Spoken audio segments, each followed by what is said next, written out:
My wife cheated on me with a tennis player, so I hired an escort girl to make her jealous and take revenge on her and her lover. A person's tennis game may tell a lot about them. In real life, courteous players often mirror that. I watched a guy once behave horribly during a match, and he subsequently moved out of his family to live with the wife of another man. Alex Carter, an aggressive player who switched from basketball to tennis due to an ankle injury, plays the game hard. By sticking near the net and forcing him to overhit, I can defeat him. Alex is eager to play me in order to prevent losing to a smaller person because of his dubious line calls, which always work in his advantage. Although I am not little at 5 feet 11 inches, I do seem small in comparison to Alex's 6 feet 5 inches and 70-pound advantage. We both reside in West Raleigh area, which has a vibrant tennis scene, so avoiding Alex is difficult. Thank goodness I also get to play with wonderful individuals, like as Linda Preston, my mixed doubles partner. We were acquainted via my wife Sarah, a yoga instructor. Though Sarah doesn't play tennis, she was aware that Linda required a partner. It has been around a year and a half since we started playing together. I volunteered to take Linda to the club in Lakewood for today's match. We set out an hour and a half early due to Saturday traffic. I pondered why she was still unmarried as she left her home. 4 years ago, she had lost her spouse in an automobile accident. She returned to tennis and enrolled in Sarah's yoga class after her period of grieving. She is a beautiful, fit lady in her mid-30s now, but she continues telling Sarah that she hasn't found the proper man yet. I said, "Hey, Linda," as she climbed into the car. "All set to triumph today?" She grinned assuredly. We were talking about our strategy as I turned into I-95 when someone called. We had to reschedule when our opponent notified me that there had been a downpour that rendered the courts unusable. Linda had a dissatisfied expression. In the hopes of finding someone for a game, I proposed going back to our club to practice. We headed toward Maple Creek, and I made a detour to my home to pick up my check for the dues to the club. I quickly parked and entered, knowing precisely where the check was. However, I heard strange noises coming from the master bedroom as I was walking down the hall. "Please repeat that." "Yes, just like that." Sarah's voice was heard there. How in the world? I slipped to the door and peered inside while moving soundlessly. Sarah was naked on the bed with a guy who was using his hands and lips. I got the impression that a vehicle had struck me. I stood there stunned, unable to move or think. In an instant, everything had changed, and I was baffled by what I was witnessing. Subsequently, the guy got to his feet and lifted Sarah's legs to facilitate his movement. I thought to myself, this can't be happening, and I recognized Alex Carter. I stumbled back from the door like I had been punched. It was just too much. Initially, I wanted to charge into the room and confront him, but that wouldn't do anything. In despair, I thought, hitting him won't make them stop betraying me. They have already done so. In addition, he is so much larger than me that he would definitely defeat me brutally, even if I scored the first blow. I still can't let him get away with this, however. It dawned on me as I stood there that Linda was still waiting in the vehicle. I thought as I walked down the hall and out the front door, "Oh no, I need to get her home first. Then I can come back and deal with this." I was feeling queasy and in a trance. Linda worriedly peered at me through the vehicle window. With haste, I climbed into the driver's seat and turned on the engine. Linda must have thought I looked terrible when she inquired how I was doing. Speechless, I clamped down on the steering wheel and we drove to her house. I grumbled that I couldn't play today after I parked. Concerned, Linda inquired as to what transpired. She snatched the keys, turned off the ignition, and urged that I come inside and explain myself when I remained mute. In an attempt to be encouraging, Linda said that maybe Alex attended Sarah's yoga class for that reason. I was shocked to see that I had never brought it up. My thoughts was filled with inquiries as I tried to anticipate Sarah's responses and the possible run-in with Alex. Sarah must have heard me as I entered through the kitchen door because she greeted me, still dressed in her robe and with her hair wrapped in a towel. "You're home early. How did the match go?" she inquired with a smile. "We were rained out," I said angrily. "I am sorry you were unable to participate," she answered. I was not interested in small conversation and just gazed at her, thinking, I bet Linda was really disappointed. I said, "Right after we left, the rain delay was announced." Her eyes blinked, but her expression did not alter. "I returned to the residence," I said, my heart pounding. "I noticed Alex and you together." Sarah's response was not at all what I had anticipated. Calmly, I am sorry you had to see that. Is that all you have to say? Startled, I questioned. All you can say is that you are sorry I spotted you cheating on me. Will you not provide an apology for spending time with him? What is the duration of this situation? Are you even able to provide a reason? She let out a big sigh while crossing her arms. She motioned for David to sit down at the breakfast table. I was annoyed and said, "I'd rather stand." "As you please," she replied, and sat down. Her emotionlessness left me dumbfounded.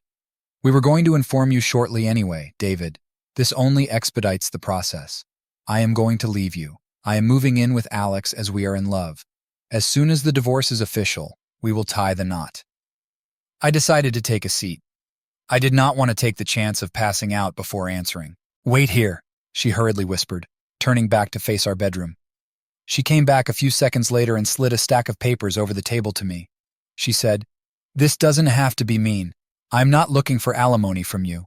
Since I'm leaving you the home, it's only fair that I take all the money out of our savings. We can all go on with our lives if you sign these documents.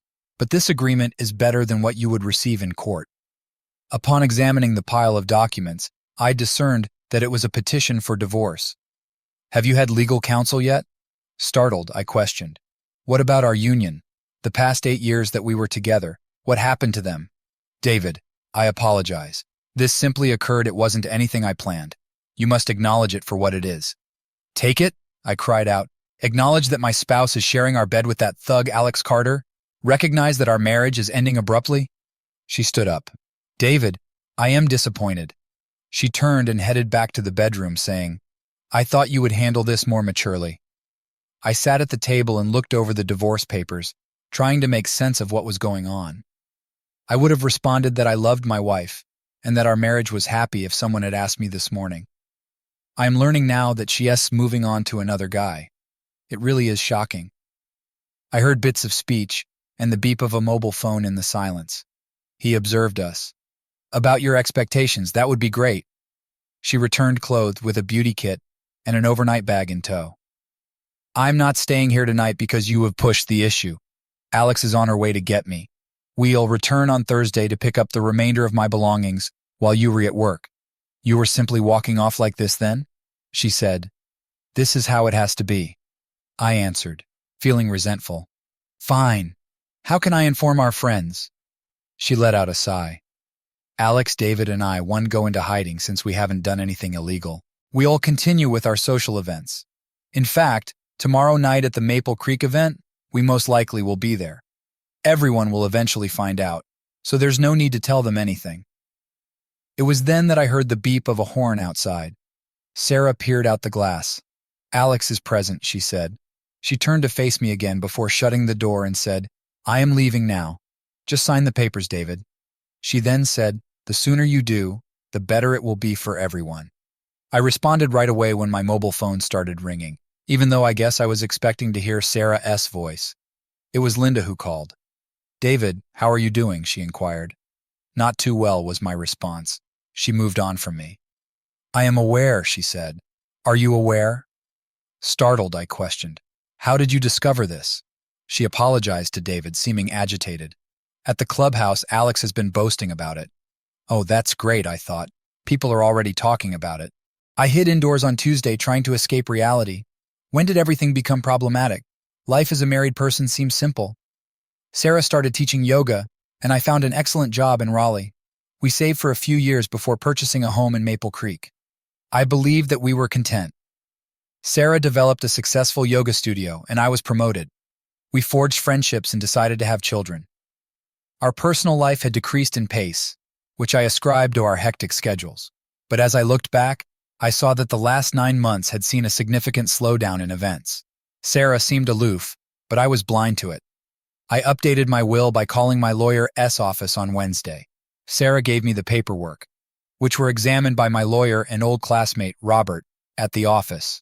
He told me that Sarah's offer was greater than what I would receive if we went to court and encouraged me to accept the agreement immediately. This was the best bargain I was likely to receive if the marriage was finished, even if it seemed like giving in. Robert was correct when he said that I no longer wanted to be married to Sarah in light of everything. I had no idea that a game was being played, Yet it seemed like Sarah and Alex had won. Robert gave me his word that Sarah's proposition would be strengthened if I signed the settlement agreement right away. I would still have 40 days to call off the divorce if she changed her mind. I put my signature here. I changed my benefits at Human Resources when I got back to the workplace. I had a lot of adjustments to make about my IRA, health insurance, and other advantages that come with being married. That evening, I discovered that Sarah had removed everything she desired from the home, save for pieces of furniture, our fine china, serving pieces, utensils, and carving knives. She had also taken out parts of our CD and DVD collections. More depressing than everything else, however, was the fact that she had abandoned our wedding book. I was thinking about violence. I was seeing hitmen, car bombs, brass knuckles, and baseball bats. Then reality set in. Was it really worth ruining my life to get vengeance on a deceitful wife and a sleazy former athlete? I resolved to return to the world by Thursday. There was nothing to conceal since I had done nothing wrong. When I contacted Linda, she acknowledged that everyone in the neighborhood was talking about our predicament. Every night, Alex and Sarah would congregate at the clubhouse, where Alex would boast and Sarah would hug him. Because of this repulsive behavior, Linda broke up with Sarah. Regarding the others, I inquired. Linda clarified that although some people enjoyed Alex and Sarah, others avoided the scenario and followed Alex about because they thought it was unpleasant. Though I hoped the community had taken a more drastic action, I was adamant about continuing. I arrived at the tennis courts on Saturday. Our mixed doubles team captain rushed over to greet me and apologized for the last-minute roster change. She also promised to understand if I didn't want to play. She clarified that Alex and his partner were our opponents, which left me perplexed.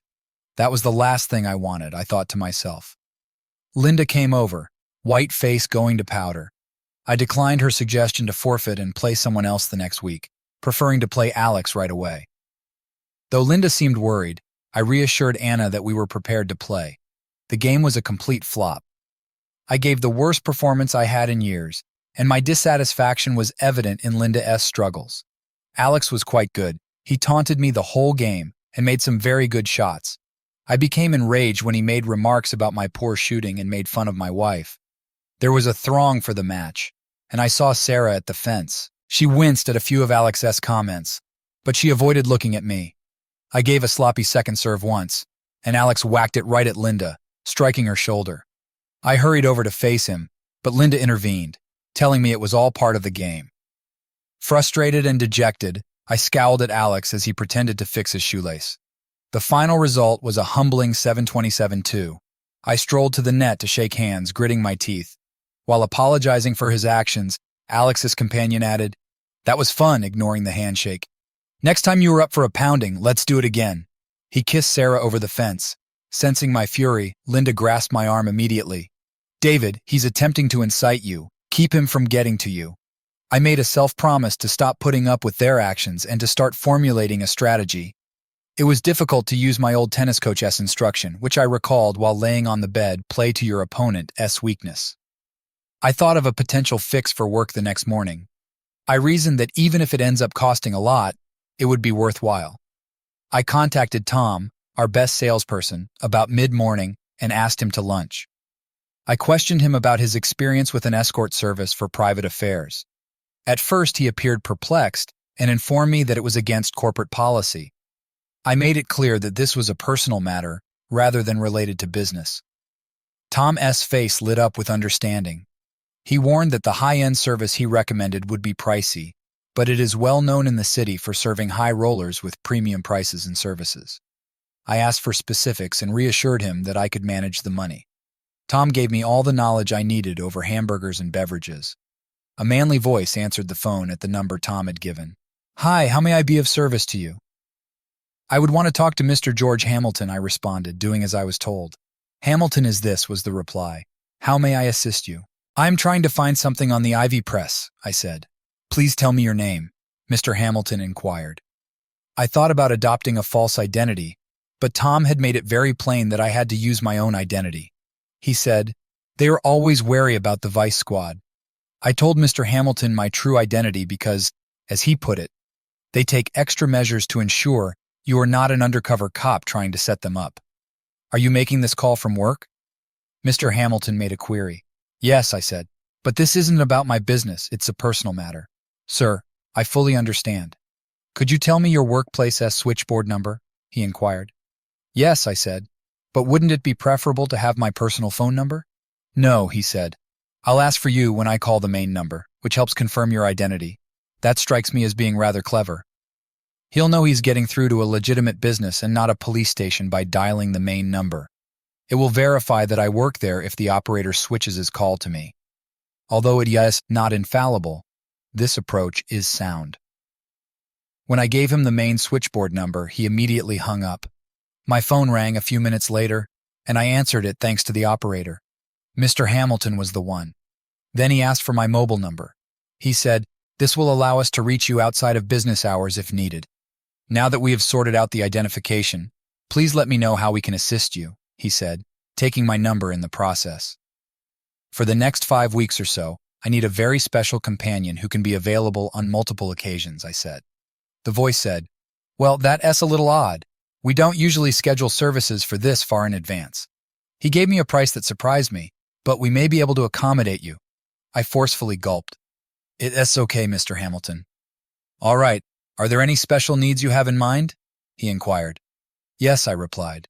"She must have a goddess-like appearance." He chuckled.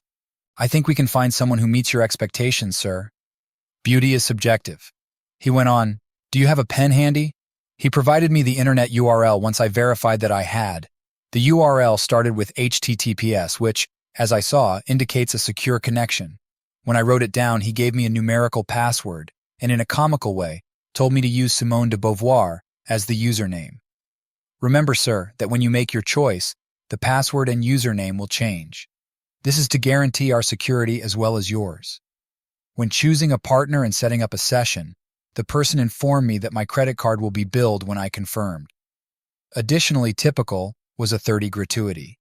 I was hoping that this strategy would save me from going bankrupt and looking foolish. After telling me to visit their website to make my choice, the agent hung up. I used the supplied login to visit the C-Services website that evening. Lovely photos that looked like they were from a Chanel catalog graced the front page. I followed Tom's advice, believing it to be true. I was going to go with a brunette, but my attention was drawn to Lena, a lady with red hair. After confirming the appointment and entering my credit card information, I clicked on her profile. My screen went dark, and I was logged out. When I tried to access the website again, my login information was no longer valid. I was amazed by their stringent security, which increased my trust in their assistance. I waited tensely for Lena's call the next day. I thought about pulling out sometimes because of the high expense and unpredictable result. But a trip to the break room brought back memories of workplace gossip, as 2 secretaries there stopped their conversation and turned away from me. Being their subject hurt, but it made me more determined. I wasn't going to stay a victim. The last time I heard from my mobile phone was afternoon. As I answered it, I heard a kind voice introduce herself as Lena. I offered that we get together for dinner to discuss my request. "I'm looking forward to seeing you." Now we're going, I thought. The restaurant was ideal for me since it wasn't tea-packed. It seemed like everyone was staring at her as she stepped in. She came over with confidence, shook my hand, and said hello. Her presence was so amazing that I was in complete amazement. She questioned how she looked, laughing. Her athletic but feminine body, big lips, high cheekbones, and blue eyes captivated me. Lena broke the quiet with a grin. Feeling ashamed, I muttered an apology. Lena charmed the waiter, who inquired as to if she was on TV. Lena calmly said, "No, I'm afraid not," and their conversation helped me restore my composure. I questioned why she didn't do TV or modeling. She clarified that while she gave it some thought, there was a lot of competition. She made a name for herself in her present area and was paid well right away. She would have saved up enough money to live comfortably by the time her appearance faded. Maybe even a rich guy who desired a trophy wife would be hers to find. Even though I disagreed with her pragmatic attitude to her work, I nodded in recognition. The waitress delivered our food at that exact moment. "Are you sure you're not on TV?" she questioned Lena after giving her a drink. Lena shook her head. "I feel like I've seen you before." "I don't believe so. I would remember if I had been on television." The waitress rushed off, and I had to swallow my laughing. Lena examined me intently as we sat down to dinner. So, David, could you please let me know what you're trying to find? George said that this request is a little out of the ordinary. Embarrassed, I started off by explaining the circumstances. Lena gave me a pitying look when I told her about the talk ID had with Sarah after seeing her and Alex together. She said, "That was pretty harsh." She nodded understandingly when I told her about Alex Carter's actions. "I've met a lot of people just like him." She wiped her lips gently and then folded her hands on the table. "So, just what are you hoping to accomplish? And how do I fit into this whole thing?" I outlined my strategy for the next weeks, over the next 20 minutes. I acknowledged that I had many reservations about my plan working, but I can stand by and let them take advantage of me without attempting to defend myself. I now believe that this may really work because of meeting you. A large grin lighted up her face. "What a kind remark," she said. Then from across the table, she leaned in closer. "What do you know? I anticipate enjoying this." "Excellent," I said with enthusiasm, extending my hand to clinch our understanding. She shook her head and laughed back at me. "To fellow criminals," she murmured while grinning mischievously. She moved, and all of a sudden her presence was quite sensual. I realized that I had been aroused. "Well, now that the business part is over, should we move to somewhere more private for the fun part?" she added in a seductive voice. I had to take a drink of water to keep my mouth from drying up before I could reply. "No," I said. "We're just getting to know each other tonight." She smiled playfully at me. "You don't think I'm handsome?" "Oh no," I stumbled to say. "Yes, you are gorgeous, but I'm trying not to lose sight of the reason we are here. It is preferable if we do not confuse things. However, I do have more for you," I said, sliding a cash-filled envelope over the table. With a solemn attitude, she accepted the letter and placed it in her handbag. Subsequently, she shifted her posture, and her alluring aura seemed to diminish. She inclined her head slightly and murmured, "I think I understand, David. You're a very fascinating individual." She said, "I'm excited for our little adventure," and walked away, leaving me by alone at the booth. For some reason, I felt exhausted. What a lady, I pondered. Operation Sweet Revenge was scheduled to begin in its first phase on Saturday, just after breakfast. Raleigh's weather was starting to warm up, so I anticipated a large turnout at Maple Creek Pool. I was worried about Lena's arrival, but just after noon, a Jaguar came into my driveway. My eyebrows went up when she came with a little suitcase, and she remarked, "My swimwear." She grinned as she glanced around. "This is suburbia, then. How do you feel about this place?" I scowled. "I used to, but lately not so much." She gave me a cheek pat. "That will be changed by us." At the clubhouse, we split off to go to the locker rooms and get ready for our swimwear changes. I out first and positioned 2 lounge chairs next to an umbrella-topped table. As soon as I was comfortable, I saw Alex approaching me. "Well, David, I am surprised to see you here at the pool today," he yelled. "I assumed you would be practicing your tennis with a professional instruction." I responded calmly, even though I knew he was attempting to antagonize me. "Nope, I am here with my girlfriend to unwind by the pool and get some sun today." Alex had no intention of letting it go that simply. "I see that you now have a girlfriend. I want to get to know her." People around us were beginning to take notice of our chat, but I didn't mind. "You're in luck. Alex, she is just about to join us." I pointed to the women's locker room entrance. Lena stepped closer to us and everyone went quiet. She shocked me with a one-piece swimsuit, even though I had anticipated her to be in a bikini. It was constructed of a lustrous golden substance that gleamed in the sunshine and captured everyone's attention. Her thighs, calves, and physique looked amazing, and I noticed this as soon as her stiletto-heeled shoes clicked. I drew my eyes from her legs to concentrate on her bikini as she approached. It hugged every curve of her body, seeming to be constructed of the lightest material I have ever seen. It seemed to have been painted on her since it was so sheer. She came to meet me, put her arm around mine, buried her chest in my bicep, and planted a peck on my face. She turned to Alex and murmured, "Oh great, honey, you got us a spot. David, who is your friend?" As soon as I saw Alex, I had to giggle because I could see how surprised he was to see Lena. "Lena, come meet Alex," I said. "This is Lena, my girlfriend, Alex." His mouth fell back into line as he hurried to give her a firm handshake. With a flourish, I say, "Welcome to Maple Creek," he remarked. "Let me know if you need anything at all." Lena smiled sweetly and said, "Oh, that is very lovely." She turned to face me and inquired, flirtatiously maybe, "Is everyone here as pleasant as Alex?" "Nope," I said sourly. "Alex truly is unique." She gave Alex another quick grin. "You can let go of my hand now. Thank you for making me feel so welcome," she whispered softly when he didn't move right away. He mumbled, embarrassed. "Oh well, I have to go." He then walked uncomfortably over to the other side of the pool, looking over his shoulder a few times. "I hope to see more of you, Lena, I hope to see you around," he said. Glancing that way, I saw Sarah seated with her arms crossed and a grumpy expression on her face. I took a seat on our lounge chairs with Lena. "I think that went pretty well," she said as she grasped my hand and drew me in. She gave me a brief, friendly kiss on the lips, but even after 20 minutes, I could still feel her lips. I gripped her hand and told her, "You were amazing." She then lowered herself into the lounge chair, asking, "David, could you please apply sunscreen to me?" I thought I heard some close whispers of disapproval while I was doing this.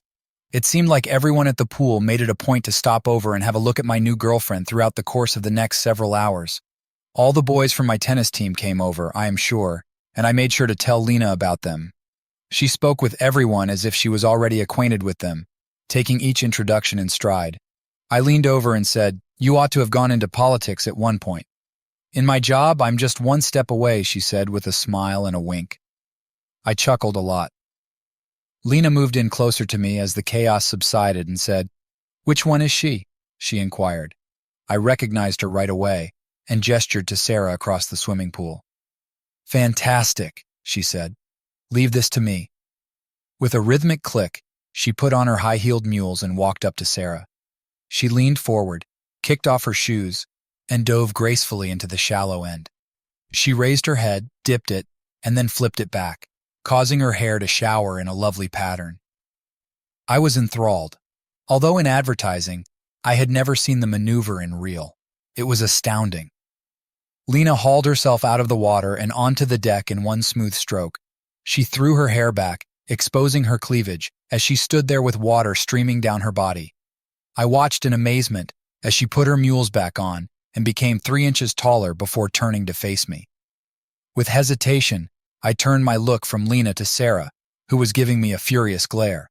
After yelling at Alex, Sarah grabbed her belongings and made her way out. Alex followed closely behind her, sometimes turning to see Lena. Lena closed her eyes as she sank back in a lounge chair with grace and said, "Mission accomplished." We were ready to set out when I looked over and saw Linda walking in my direction. I realized, oh no, I forgot that Linda S. Women S team was playing today. How should I respond? "Hello, David. It's as wonderful to see you around." When Lena got up and grabbed my arm, Linda stopped dead in her steps. "Maybe we can catch up and play some more." "Oh," Linda murmured with amazement. "Who is this?" "Well, this is Lena, my date," I said, a little uncomfortable. After a period of silent staring, Linda held out her hand to Lena. Her name was Linda. She turned to face me and said, "Nice to meet you. I need to get cleaned up. I am rather filthy after our battle. David, see you later." Without waiting for an answer, she raced away. Lena gave me a curious glance. "Who was that?" "That S. Linda Preston," I retorted. "She is my mixed doubles partner." "Remarkable," she remarked. I gave myself mental hell for not thinking out how I would approach Linda beforehand. I didn't want to give Linda the incorrect impression or make my intentions clear. It was annoying. Lena and I made the decision to end the day shortly after. I thought we had accomplished all of our goals. I think the conversation surrounding us perked up considerably as we exited the pool area. When I got back home, I let Lena have a shower while I cleaned up and thought back on the day. Everything had gone even better than I could have imagined, except from the unplanned encounter with Linda. I had shown to Sarah that I would not be content to sit around after her departure. I also proved that I had moved on to someone better, which was more significant. Let her mull that over for a bit, I thought to myself triumphantly. How did you think it went then? Lena S.'s voice stopped me off in my tracks. I looked over and saw her swathed in a bath towel. "You were flawless," I said with joy. "You surpassed every expectation I had." She playfully let the towel drop to her feet. "Do you want to have a celebration?" She smiled slyly as she asked. I realized I had been holding my breath and gasped. I inhaled deeply, moved to where she was, knelt down, and gave her the towel she had dropped. "I apologize, Lena." Simply said, "The timing is not appropriate." "That's okay," she said with a grin. She walked away from me after saying, "I was just testing you," and putting the towel over her shoulder. I had never had the opportunity to glimpse her from behind. She had dressed and prepared her suitcase for when she came back. I gave the sealed envelope to her. "I sincerely thank you for everything," I said. "Today was ideal." "Do you want to reunite with Sarah?" she questioned, tilting her head in that particular manner. When she asked me that, I winced. "No," I firmly said. "It was more than simply an error or a moment of weakness. I'd never, ever take her back after she abandoned me as if I were nothing." She answered, "That is what I figured." I simply had a question. "Are we still planning to meet next week?" "Undoubtedly," I said with a big smile. I made it a point to go to the club's tennis practice every day of the week. I was done hiding, and I wanted everyone to know it. Our team captain said, "Good to see you back and making an impact." My teammates gave me knowing winks and back pats when they saw me. "Lucky son of a witch," I heard someone mutter. Knowing that Lena had left a lasting impact, I grinned. When I turned up for mixed doubles practice a few days later, Linda was nowhere to be seen. Our skipper said that she had made a sick call. As soon as I got home, I gave her a call. "Linda, are you okay?" I inquired. "You don't usually get sick." "Oh, it's just a little bug going around, nothing serious," she said. "Is there anything you need?" I proposed. "Please allow me to bring it over." "No thanks," she curtly said. "I have everything I need. It's best to avoid contact in order to avoid contracting this infection." I hesitantly agreed. "All fine, but if you start feeling worse, phone me right away. I am concerned about you." She responded incoherently and said she needed to go to bed, so I let her leave. That didn't excite me. I was disturbed to consider Linda may not be well, since she has always been so active and healthy, and our brief meeting at the pool on Saturday may not have helped either. Though I was still hesitant to tell her about my plan of retaliation for fear that it would cause trouble, I detested the thought of Linda misinterpreting the circumstances. After it is all done, I hope she'll understand, I thought. My Plan S next stage was scheduled for the following weekend. Lena and I were going to the potluck meal that the club was having. Upon arriving at my residence, she had changed her outfit significantly from our last meeting. Taking on her beauty, I said, "Wow, you look like you just stepped out of a fashion magazine." Although her ensemble consisted of a skirt, jacket, and top, it exuded high fashion in every way, from the fabrics to the styling and accessories. She curtsied playfully and replied, "Kindly, gentlemen. Thank you. Though they are new from Saks, don't to worry if the labels seem unfamiliar to you. My primary concern for tonight is the women, particularly one specific one." I told her straight out, "I can speak for the wives, but I'm sure you'll still make quite an impression on the men. We need to change our approach tonight," Lena whispered to me as we pulled into the clubhouse parking lot. "Let's divide up and socialize with the visitors. I can then accomplish what I need to." "I think it sounds good," I said. It turned out that we'd both been right after all, as we walked into the terrace where supper was being served. As Lena passed by, the guys kept staring at her with wide eyes. Even though the spouses were more subdued, they couldn't help but comment on Lena's attire. Lena was soon speaking and giving buying advice to some of the more gregarious ladies who had even approached her to inquire where she obtained her outfits. I reconnected with Lena for dinner, after we had been socializing for some time. "How are things going?" Quietly, I asked her. "Well, I've been pretty busy," she said gravely in response. "I now know a great deal more about the spouse's perceptions of the circumstances involving you, Sarah, and Alex. More significantly, I've been flirting with her fiancé a lot and have made things tough for your ex. She is undoubtedly unhappy about it." I couldn't resist grinning. Lena obviously understood just how to play her cards. Sarah walked by and motioned for me to join her while I was having a conversation with one of my colleagues. She turned to look at me, rage flushing her cheeks. She scowled and said, "Looks like you wasted no time getting back into the dating scene." "I was unaware that there was a waiting period," I said cynically. "Really? I feel like you're hitting above your weight when it comes to her. How and where did you discover her?" "When we were together, I had never met her." "I got to know her at work," I said jokingly. She cautioned, "You might want to be careful. She appears to be more than you could manage." I had to reply, of course. "Sarah, I actually manage her quite well." "Is that accurate?" she yelled. "It's best to keep her away from Alex," she yelled before leaving. I gave myself a little grin. Everything was going just how I had envisioned. I saw Linda bringing a platter of food at that same moment. I wasn't sure whether she would be healthy enough to come tonight, even though I knew she was on the entertainment committee. I hurried over and grabbed her arm. When she saw me, she flushed.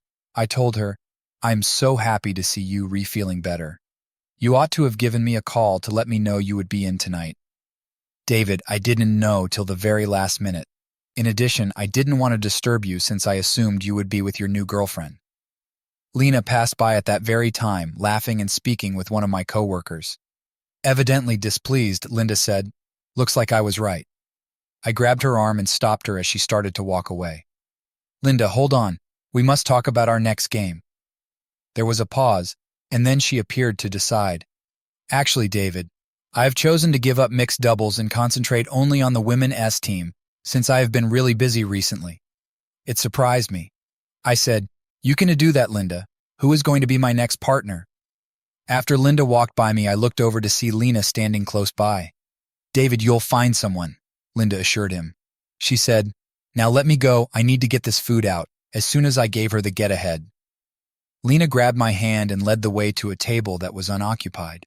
She leaned in and said, "Just so you know, that girl has feelings for you," after we had sat down. "How come?" "No way, it is ridiculous.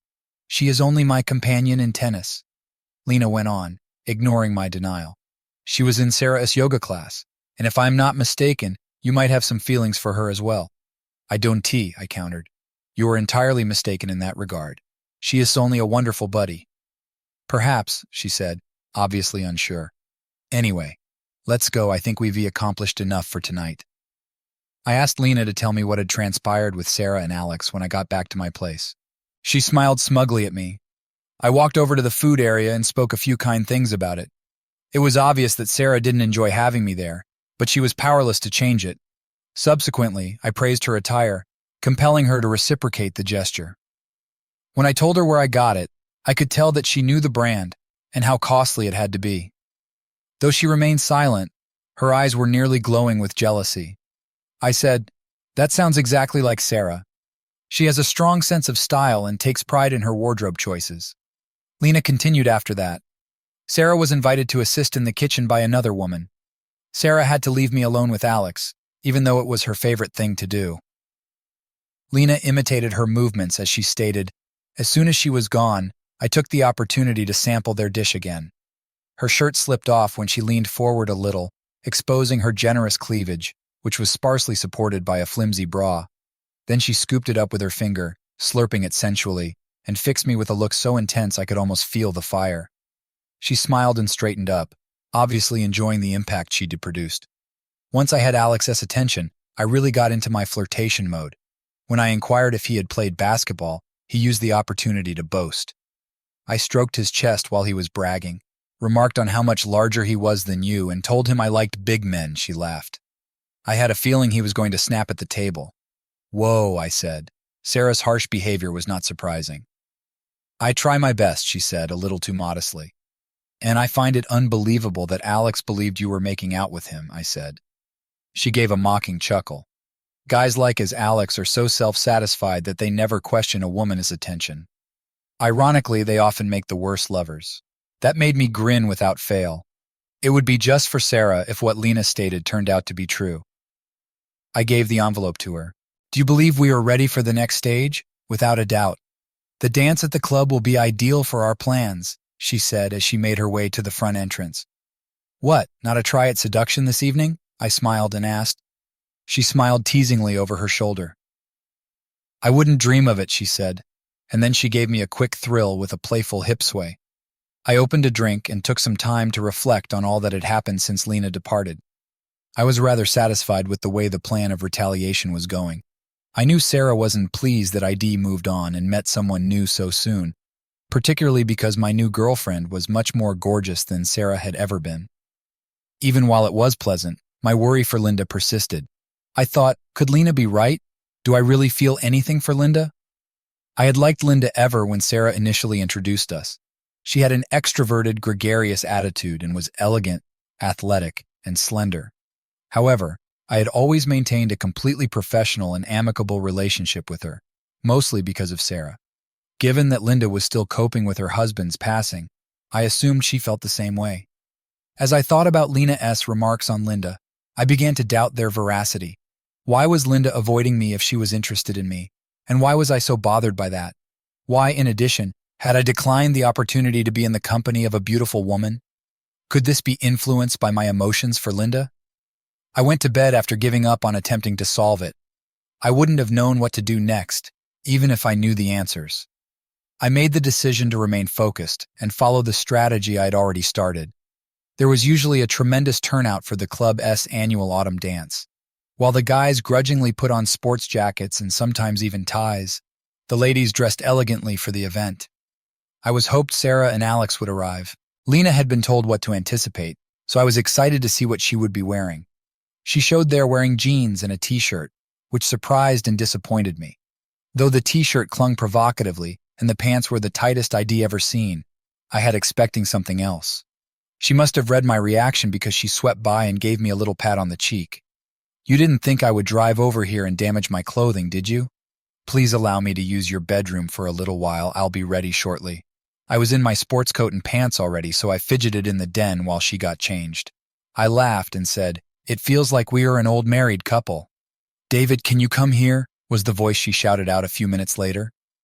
I went to the bedroom and opened the door to discover Lena dressed in the most suggestive underwear I had ever seen. "I needed your assistance with something." Her garter belt kept her deep crimson stockings up, highlighting her private parts even more. She turned back to face me and said, smiling playfully, "How do I look?" She halted me with a smile and a raised hand, but I couldn't resist moving in her direction. "Not right now. Please move aside so that I don't screw this up. You may go now that you've given me the all clear so I can put on my dress." When I went back to the den, I almost fell. I forcefully gulped. I told her, and I meant it, that she may cause someone a heart attack tonight. All she did was grin and hold out her arm for me to escort her outside. Paper lanterns hung over the patio that the club had decorated for the dance. Though a little corny, the mellow music and soft lighting made for a pleasant mood. When Lena slid into my arms to dance, I realized she was much more skilled than I was at it, which didn't surprise me. She put her head on my shoulder while we danced, and that when I knew I didn't give a damn about her profession. All I could do was enjoy being with her and spending time with her. I saw that she raised her head and said, "You know, living in the suburbs isn't so bad." She stiffened up before I could respond, saying, "I could get used to this." I turned in time to see Alex Carter arriving with a very reluctant Sarah, thinking to myself, "Uh-oh, here comes trouble." "Hey, Lena, greetings, David," he yelled. "Happy to have you here with us tonight. Consider switching places for a few dances." I nodded, and he quickly took Lena, leaving me with a very nervous Sarah. I reached out to embrace her. "Would you want to dance just for the fun of it?" Reluctantly, she consented, and we started dancing as a new song came on. It was an unusual encounter. After 9 years of loving and marriage, all I could feel was the intense need to get revenge on her for what she had done to me. Was our marriage really so awful then, I inquired. We had several wonderful years together and some amazing moments, but after a while, things became normal, and I stopped caring about our relationship. I became entangled in it when Alex appeared and made it clear how much he wanted me. "David, I fell deeply in love with him." She looked up at me and said, "I didn't want to hurt you, David, but I had to do what was best for me. It felt just like when I was in college. Is it something you can comprehend?"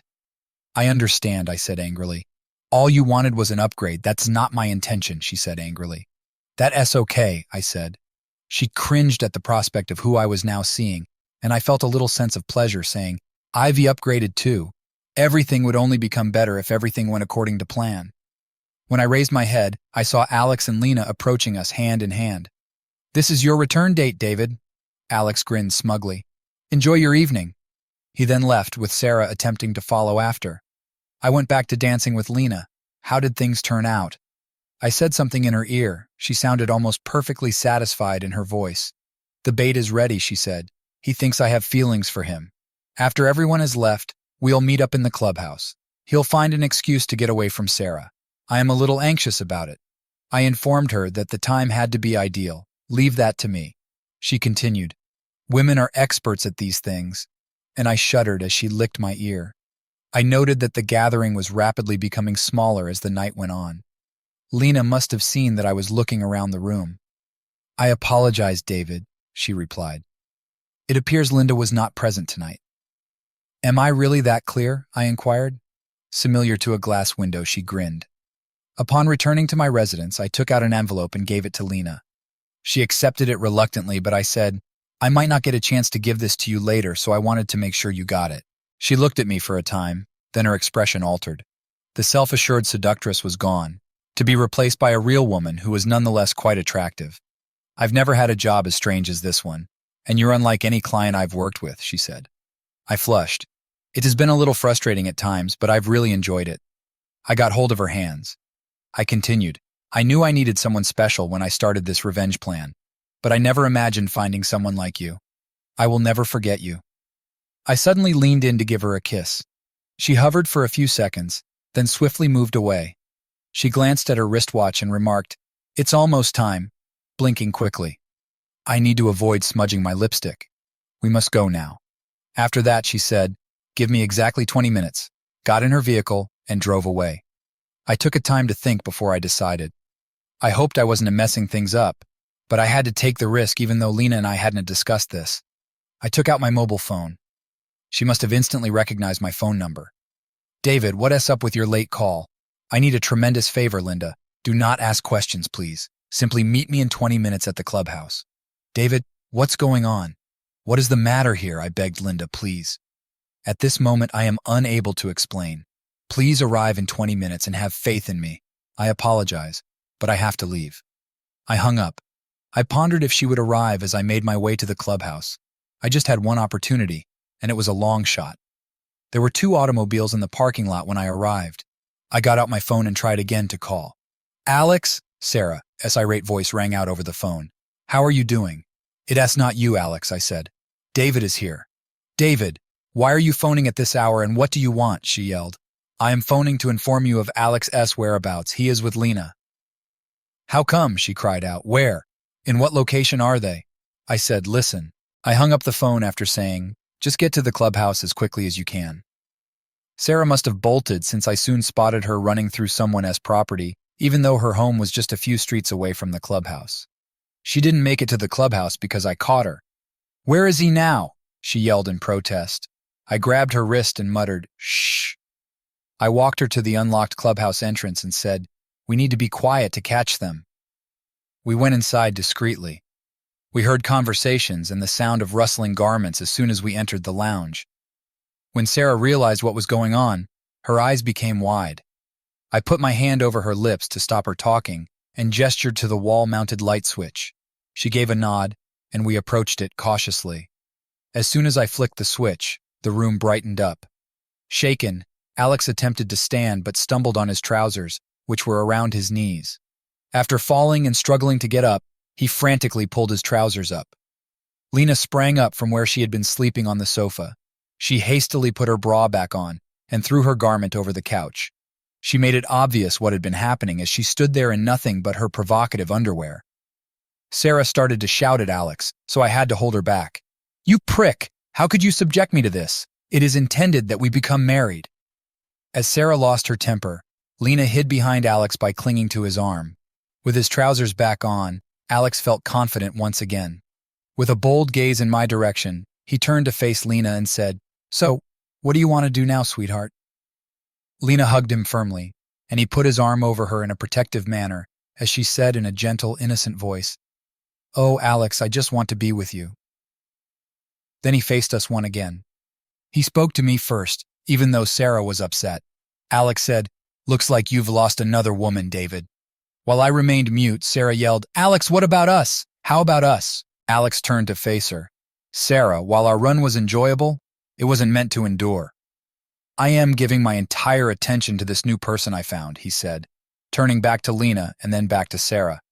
Is it unreasonable for a man to want an upgrade? When Sarah heard it, she couldn't help but stare at me with a guilty expression, despite her pain and rage. Lena threw her arms around Alex's neck and hurried to put on her dress. He leaned forward to give her a kiss. He tugged her in the direction of the door and murmured, Let's go, baby. Lena said, Alex, go ahead. I don't want to leave my vehicle here, and I need to chat to David for a little while. She took a piece of paper out of her handbag and scribbled down an address. Meet me at this bar. She gave him a passionate kiss and stroked the front of his trousers, saying, "I'll be right behind you." Alex gave her a doubtful glance. "Are you certain you'll be all right?" "Yes, darling, I'm sure. David is not like that. He won't harm me." "Yes," Alex chuckled. He said, "I guess you're right," and drove off, exiting through the door. As we concentrated on Alex, Sarah managed to escape my grasp. "You witch!" she cried out. She sprang for Lena, her fists clenching. Lena did not back down. She maintained her ground. Lena moved aside as Sarah approached, took one of her extended arms, and deftly twisted it behind her back. Lena winked at me. "I knew those self-defense classes would come in handy," Lena sternly cautioned Sarah as she continued to struggle, threatening to dislocate her shoulder if she didn't stop. Sarah gave up fighting, and Lena twisted her around to face her. Lena remarked, "Listen, Sarah, there are a few things you need to hear. I don't give a damn about your Neanderthal of an ex-fiancé, and I don't plan on running into him at the bar he's heading to." Sarah seemed perplexed. "However, nevertheless, why? What made me entice him? That's what I do. I provide escort services for pay. I've dated a lot of men that are similar to Alex. They are always searching for the next victim to conquer and believe they are God's gift to women. Is it really true that he loved you? His sole real concern was defeating David at anything, that was it. He was happy to be with you, of course, but he was much more happy to get even with David.